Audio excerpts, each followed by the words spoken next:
muraho neza. Ni Innocent Cardinal murimo mubona ku mashusho. Rero uyu mwaka wa 2024 ntangiranye ingamba nshyashya cyane, ingamba zigiye gushingira cyane ku gukora cyangwa se kubagezaho amakuru acukumbuye, amakuru arimo ukuri kwinshi cyane kugiye gutandukanye.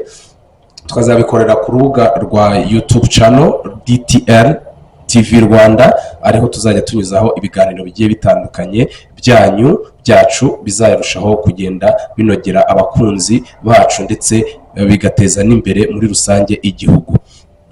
Ibyo biganiro rero mwavuga ngo ni ibihe niki? Oya, ibiganiro tuzakora nta kiganiro kimwe kizaba kibanda ku kintu cyatuma abantu bagira umwiryane muri bo cyangwa se igihugu gihungabana muri rusange, ahubwo tuzagira ibiganiro byuzuye impuhwe, byurura imitima y'abantu, ibiganiro bishimisha abantu, ibiganiro ndetse byigisha abantu muri rusange. Niyo mpamvu rero nkangurira abantu bafite inkuru nyamukuru, inkuru nziza cyane, nabo kubaza kuduhamagara kuri telefone muza kubona munsi, kugira ngo tujye tubasha kuganira ibyo byose maze abakunzi bacu barusheho kunogerwa n'ibyo biganiro. Ndabizi neza muzadushyigikira mukora subscribe, share and comment, muzatugira inama tuzazikurikiza cyane.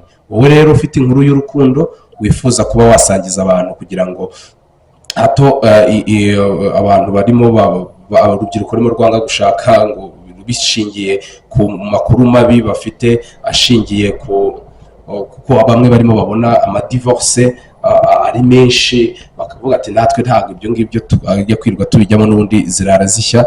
Abo ngabo rero ufite iyo nkuru, ubwo buhamya bwiza, ni karibu cyane.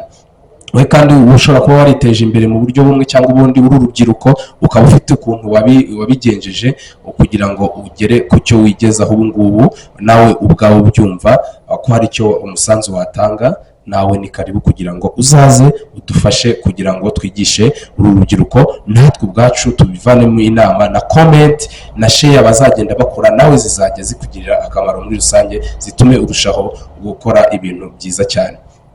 Turashishikariza kandi nanone ababyeyi muri rusange nabo bafite uburyo ki bashobora kuba bafasha urubyiruko kugira ngo rukurane indangagaciro za Kinyarwanda, indangagaciro nziza. Namwe ni karibu cyane, tuzagenda tuganira. Umuhungu wanyu ndahari kugira ngo ibintu byose bizagende neza muri uno mwaka wa 2024.